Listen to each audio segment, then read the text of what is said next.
Um bom dia a todos, sejam todos bem-vindos. Meu nome é Thaís, sou trabalhadora da equipe do Evangelho no Lar e estou aqui para conversar um pouco sobre um trecho do Evangelho, hoje um pouquinho diferente, já que nós estamos nos aproximando do Natal, que é um momento que comemoramos o nascimento, né? Aqui do nosso querido Mestre Jesus, do nosso modelo e do nosso guia. Então, eu convido a todos para que a gente possa conversar sobre um trecho, sobre a importância do Evangelho no Lar e que comecemos com a nossa prece. Fechemos os nossos olhos, elevemos o nosso pensamento ao alto. Imaginemos a figura doce, serena e amada do nosso querido Mestre Jesus, que vai nos acompanhar durante esse Evangelho de hoje, nos auxiliando a compreender o nosso propósito, a grandeza da nossa vida, o amor que recebemos de Deus todos os dias.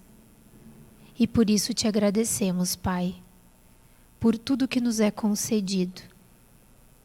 E te pedimos que nos auxilie a trabalhar nos nossos corações, cada dia mais, a luz, o amor e a paz que teu Filho, que o nosso Mestre Jesus nos ensinou.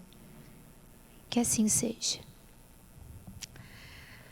Eu convido a todos que têm o Novo Testamento, a Bíblia, né, que queiram nos acompanhar nessa leitura, porque hoje a nossa leitura ela se encontra no Novo Testamento, no Evangelho de Lucas, capítulo 1, e são os versículos de 57 a 66.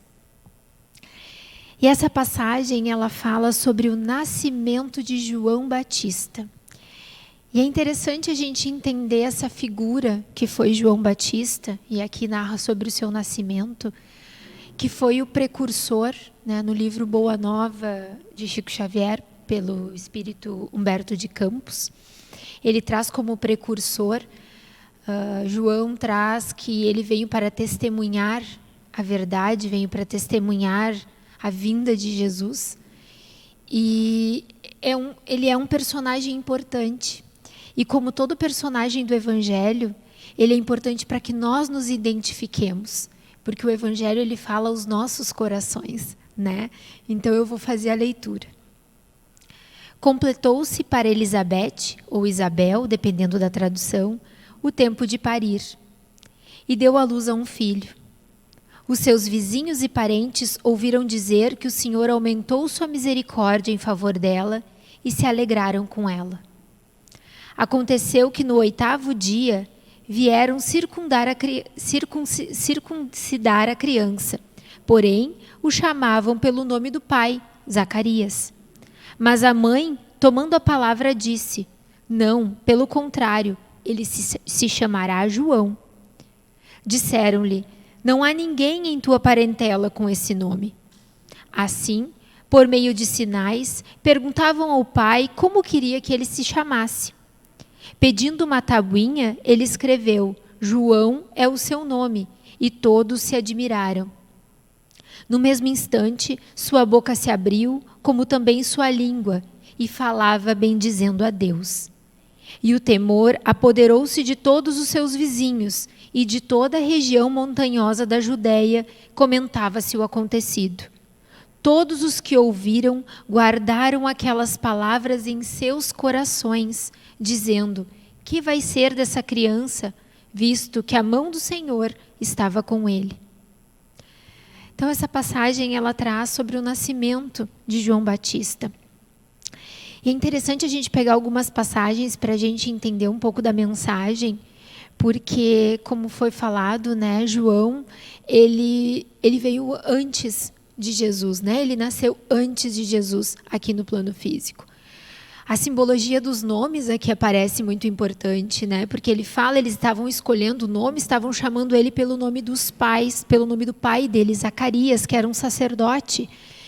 E era muito importante a escolha dos nomes na tradição, no hebraico, né, na tradução judaica. Zacarias, por exemplo, significa aquele que lembra de Deus. Recordação, estamos falando da mente, né? E ele era um sacerdote, ou seja, ele era conhecedor das leis. Elizabeth, ou Isabel, significa adoradora de Deus. E sobre o fato do nascimento de João Batista, nós sabemos, né, pela história do Evangelho, que Isabel e Zacarias já estavam numa idade avançada. E Isabel era estéril, né? E Zacarias, quando ele escutou a notícia, né, do nascimento, ele ficou mudo. Então, pensemos assim, a mente muda, o coração estéril. Mas eles se unem, já em idade avançada, e trazem um fruto, que é João. E João significa Deus é favorável. Se pensarmos em João Batista, o batismo, que significa mergulho em hebraico, o mergulho na carne, né? Ele vinha, ele mergulhava, as pessoas simbolizavam essa. A gente sabe, né, que no estudo do Espiritismo, quando a gente fala da passagem que João Batista era Elias, que ele traz a pedagogia da reencarnação para nós, né? Aquela conversa sobre a reencarnação. Então, o mergulho na carne, mas o mergulho em nós mesmos também. E depois a gente vai ver o quanto é importante essa figura para nós, né, na nossa caminhada. E o porquê que ela vem, por que ela vem anunciar Jesus, por que ele anuncia Jesus, por que ele vem para testemunhar isso, né? E aí ele fala aqui que por meio de sinais, né, Zacarias falou, João é o seu nome. E no mesmo instante, sua boca se abriu, como também sua língua, e falava bendizendo a Deus. Ou seja, abriu, né? Assim que nasceu, que deu fruto, a união da mente, da lembrança de Deus, com adoração a Deus, né? Nasceu. E assim começa o testemunho, a vida desse ser que veio para ser o precursor. Ele veio antes, ele nasceu antes de Jesus. E a gente refletir sobre isso na importância, foi extremamente importante o papel de João Batista na história, né, que nós temos no Novo Testamento, porque ele fez o batismo de Jesus, a partir dali Jesus iniciou sua caminhada, né? E aí ele fala da alegria de todos que ouviram as palavras que saíram da boca de Zacarias no momento em que ele falou o nome de João. Ele traz também aqui um fato importante que fala sobre a circuncisão, que a criança que nasceu, ou seja, esse fruto dessa união que nasceu, era também um rito da época, né? Uma tradição judaica, a circuncisão, e que significa o corte de prazeres, o corte dessa nova vida. Então, é o nascimento de um novo homem.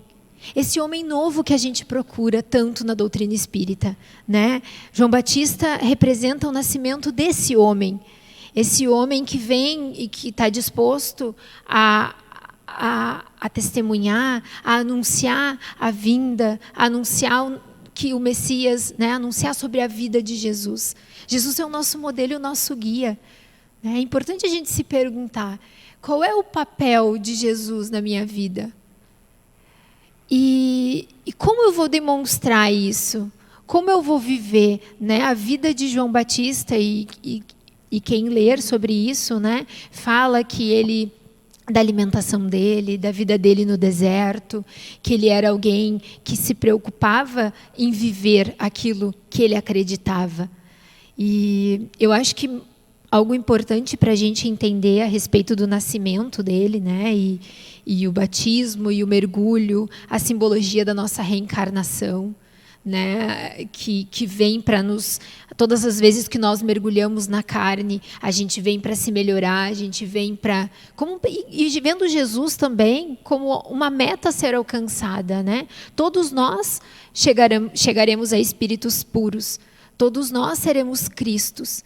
Então, esse ser mais consciente, e ele já reconhecia Jesus, porque no ventre de Isabel, quando ela se aproximou de Maria grávida, ele saltou no ventre. Ou seja, ele já sabia, ele já sentia no íntimo dele a presença de Jesus, do Messias. E eu acho que para finalizar, falar de João Batista, vou ler um trechinho que fala sobre ele no livro Boa Nova, de Chico Xavier, que ele fala e a gente entende um pouco a importância de se olhar, né, para esse nascimento, porque a gente está para falar do Natal, do nascimento de Jesus, mas é preciso que antes nasça em nós um João Batista. Operário da primeira hora, ele é o símbolo rude da verdade que arranca as mais fortes raízes do mundo para que o reino de Deus prevaleça nos corações. Exprimindo a austera disciplina, e aqui ele fala em disciplina, que antecede a espontaneidade do amor, que era Jesus. A luta para que se desfaçam as sombras do caminho. João é o primeiro sinal do cristão ativo, em guerra com as próprias imperfeições do seu mundo interior, a fim de estabelecer em si mesmo o santuário da realização com Cristo.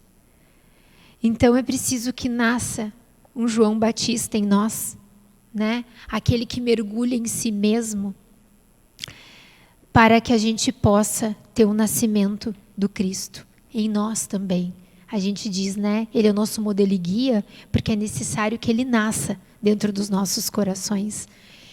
E o Evangelho, ele nos possibilita que cada passagem a gente possa fazer esse mergulho, que a gente possa fazer esse batismo o tempo inteiro dentro de nós, né?